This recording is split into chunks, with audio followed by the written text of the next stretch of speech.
During your careers, you will need to choose what kind of an employee, team member, or leader you're going to be.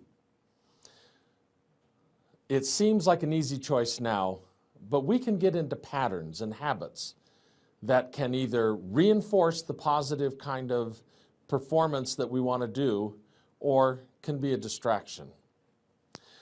As members of this team, you have a chance to practice your real-world experiences. Now, in preparing to talk with you about this, I had been reading in the Book of Mormon, and I was shocked to learn that in Alma 47 and in Alma 48, that they were right next to each other. Now, why was I surprised that they happened to be right next to each other? Mormon tells us that he very selectively chose what he was going to put into the Book of Mormon. He told us that he only put those things in that would apply to us in the latter days, to the people that he said, I saw you, I know who you are, I know how you lived, and I know what you need. And what the Lord has commanded me to, I've put into the Scriptures. So I don't think it was by accident that he put Alma 47 right next to Alma 48. Let me tell you why.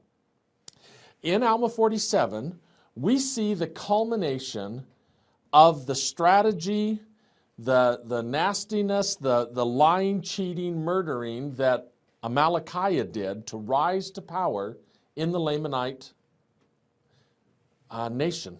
He had first tried to become king of the Nephites, and when that failed, he then went to the Lamanites and took that country over.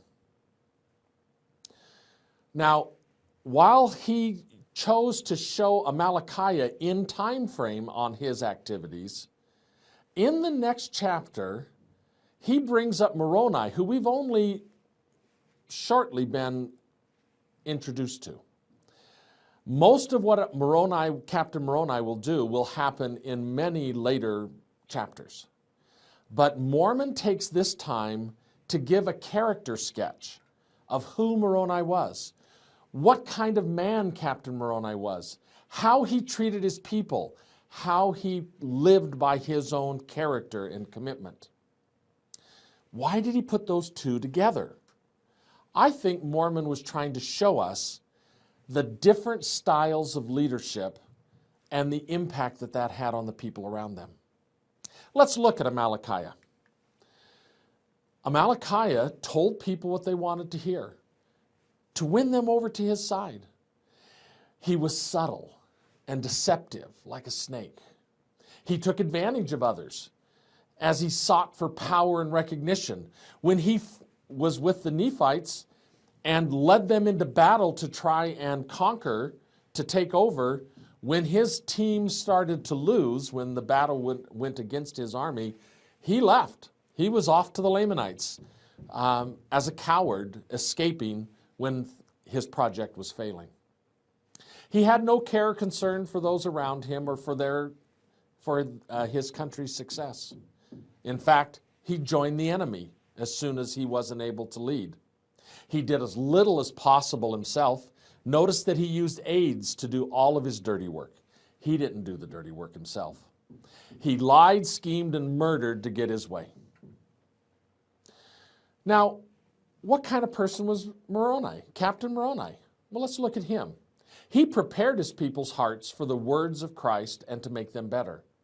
He worked, now, by the way, when he prepared his people so that they could succeed, he wasn't looking for how his army could control other people.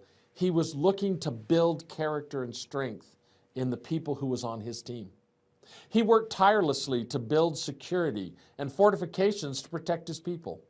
He built character and faith and strength in himself and in his people. He developed strategies and skills to succeed in his campaigns.